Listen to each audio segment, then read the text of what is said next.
బాలు అయితే మేడ మీదకి వచ్చి మందు కలుపుకొని తాగుతూ ఉంటాడు. ఇంతలో అక్కడికి వాళ్ళ బామ్మ అయితే బాలు అని చెప్పేసి అయితే పిలుచుకుంటూ పైకి వస్తూ ఉంటుంది. అది గమనించిన బాలు అయితే అమ్మో అమ్మో బామ్మ వచ్చేస్తుంది అని చెప్పేసి అయితే మంచం మీద దుప్పటిని అయితే దాని మీద కప్పేస్తూ ఉంటాడు.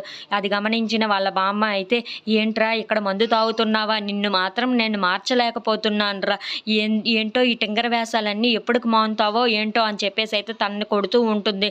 నిన్ను ఎప్పటికి మారుతావో ఏంటో, నీ జీవితం ఎలా అవుతుందో ఏంటో నాకు చాలా భయంగా ఉంది అని చెప్పేసి అయితే అంటూ ఉంటాడు. ఆ మాటలు వినగానే అక్కడ ఉన్న బాలు అయితే ఇలా మందు కలుపుకొని తాగడం ఒక ఆర్ట్, ఇది తాగాలంటే చాలా ఎక్కువ ధైర్యమే ఉండాలి బామ్మ అని చెప్పేసి అయితే తన ముందు మందు కలుపుకుంటూ అయితే ఉంటాడు.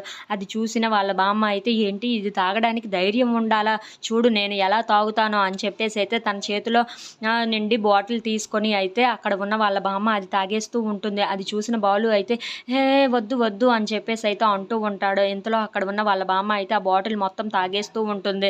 ఇంతలో అక్కడికి బాలు వాళ్ళ అమ్మ అయితే అక్కడికి వచ్చి ఏంటి ఈ గోల కిందకి వినిపిస్తుంది, ఏంటి గోల అని చెప్పేసి అయితే వాళ్ళ బామ్మని అడుగుతూ ఉంటుంది. మీరు చేసిన ఈ గోల వల్ల వీధి వినబడుతుంది తెలుసా అని చెప్పేసి అయితే అంటూ ఉంటుంది. ఆ మాటలు వినగానే అక్కడ ఉన్న వాళ్ళ బామ్మకైతే చాలా కోపం వచ్చేసి ఏంటే నా మీద అరుస్తావా నువ్వు అని చెప్పేసి అయితే అక్కడ ఉన్న బాటిల్ని అయితే చెదక్కొట్టి అక్కడ బాటిల్ ముక్కని అయితే తీసుకొని వాళ్ళని బెదిరిస్తూ ఉంటుంది. మీరు కానీ నన్ను కానీ ఎవరైనా ఏమైనా అంటే దీంతో పొడిచేస్తాను అని చెప్పేసి అయితే చాలా బెదిరిస్తూ ఉంటుంది. అది చూసిన ఇంట్లో ఉన్న వాళ్ళందరూ అయితే చాలా భయపడిపోతూ ఉంటారు. ఏం చేస్తున్నారు మీరు, నా దగ్గరికి ఎవరు వస్తారో వాళ్ళని దీంతో పొడి చేస్తానని చెప్పేసి అయితే అంటూ ఉంటుంది. If you like this video please like, share and subscribe.